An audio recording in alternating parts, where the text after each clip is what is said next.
He's about to fall out of a roller coaster in like mid-air, and he's like clinging on for dear life, and the woman next to him is just laughing her head off.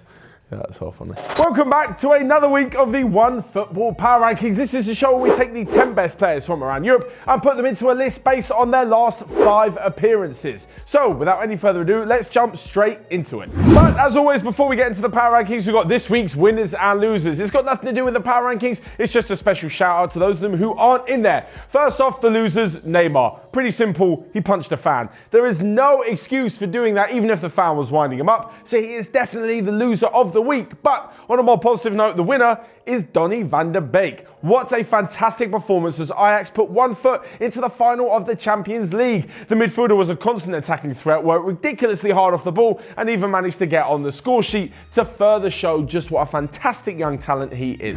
But before we get on to this week's top 10, let's take a look at last week. In at number 10 was Bernardo Silva, with Mohamed Salah climbing into 7th. Pepe, Lewandowski and João Felix made up 5-3, with Eren Berisha sitting atop of the tree. So let's get into this week's, and in at number 10 is Lucas Digne. He's always knocking around these kind of places because, as I mentioned before with defenders, just having a clean sheet isn't quite enough to propel you further up the table. He's actually dropped one space after a 0-0 draw with Crystal Palace, but he has 4 clean sheets in his last 5 games as Everton have had a really strong end to the season. In fact, moving into number 9, and it was someone who was on the opposite team during that 0-0 draw, and it's wan-bissaka. The youngster has had an astonishing season with Crystal Palace, and it looks like he'll be on the verge of a big money move in the summer. He put in a brilliant display and even picked up man of the match, meaning that in the last few games he's also contributed to fantastic wins away at Newcastle and Arsenal. Palace having a good time of it at the moment, and wan-bissaka especially, so he's in at number 9. Number 8, and it's Bruno Fernandes, the man that will not stop being talked about in the transfer rumours section,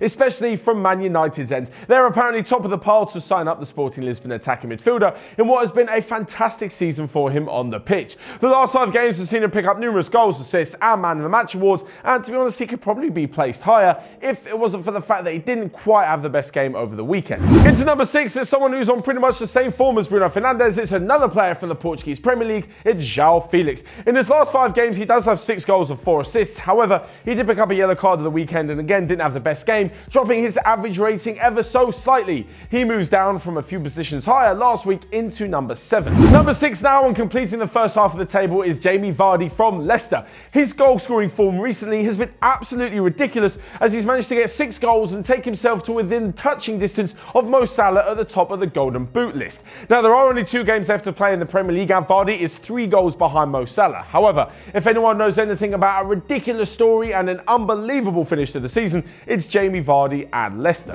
Okay, into the top 5 now, and it's Ishak Belfodil, the name that keeps on popping up and down the list because he seems to be having one fantastic week followed by a not so good week. Whenever Hoffenheim win, it's often him who's providing the assists and the goals and the general brilliant play. And when they don't, he often goes missing, as was the case this weekend as they were spanked 4-1 at home by Wolfsburg. Despite this though, the last 5 games are obviously taken into account, and Belfodil remains in 5th position. Number 4 now, and just outside the top 3, is Bernardo Silva. Now, he's actually moved up 6 positions from number 10 last week, despite not getting any score points over the weekend. But the Power Rankings is not just about goals and assists. It's about everything that you can contribute to the team play, and that is exactly what Bernardo Silva does. His work rate, his passing, his tackling, everything is just spot on, and he completely epitomises what Pep Guardiola is trying to do at Manchester City. The likes of Sergio Aguero and Raheem Sterling aren't in this list, as in the last few games they haven't actually been on top form. Even just scoring a goal, like Aguero did at the weekend, isn't enough to propel you to the heights of the top of the power ranking. So, in number 4 this week is Bernardo Silva.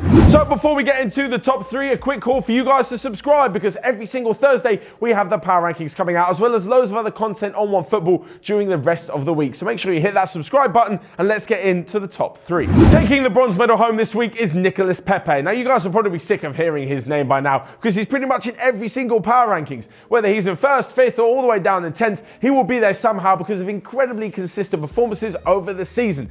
I just can't see him staying at Lille, and even the CEO has said that they're going to have to sell him in the summer, and they will get a pretty good price for him. He scored again at the weekend, and he's pretty much been key in everything good that Lille have done this season as they look to consolidate their position as runners-up in Ligue 1 this year. They only need 2 more points. So last but not least, we come to the final 2. Now, you guys know exactly what happens here. I present the case for both players before eventually revealing who is taking top spot this week. So first off, and we have Lionel Messi. Now within the power rankings, we do take the last 5 games. However, the most recent take a little bit more weight and they are slightly more important. This is perfectly shown in the difference between Messi and Eren Berisha. Messi had a few good games and then really ramped things up recently. He scored the La Liga winning goal against Levante at the weekend and tore Liverpool apart last night in the Champions League. He managed to score his 599th and then his 600th goal for Barcelona with a ridiculous free kick, one of the best I've ever seen. On the flip side, Eren Berisha, who was in ridiculous form, who was on top of the power rankings last week, had a poor game against Getafe last Thursday night, which was after last week's power rankings, and then didn't even play against Rayo Vallecano as Real Madrid lost 1-0. So with those 2 games in mind, he's fallen out of the top 10 altogether, and Lionel Messi is fighting for top spot. But fighting the Argentinian for the number 1 position is Mo Salah, who is bang back in the goals. He scored 2 goals against Huddersfield on Friday night and chipped in an assist and picked up the Man of the Match award to signify that he really is fighting for the Golden Boot, as well as helping Liverpool fight for the Champions League and Premier League. Okay, the Champions League may be a little bit out of reach now after that 3-0 defeat, but he's certainly doing a fantastic job. As well as this, despite the defeat at the Nou Camp, Salah actually had a pretty good game. He was a constant threat down the right-hand side, caused the Barcelona defence load of problems, and probably should have scored from 6 yards out with an open goal. So before I reveal who is number 1, a quick reminder to you guys to let me know your thoughts down below on the power rankings. Who should have been in the top 3? Who would you have in the top 10? And who would you definitely not have had in there? Who are you going to kick out? Also, let me know your losers and winners of the week. Hit the like button and make sure you stay up to date with all the rest of the content on OneFootball. So, without further ado, finally, this week's winner is Lionel Messi. Of course it is. Some unbelievable performances have taken him to the top of the table, where he may remain should Barcelona go all the way to the Champions League final. That's all from me this week. Make sure you check back every single Thursday for the power rankings, and I'll see you guys later.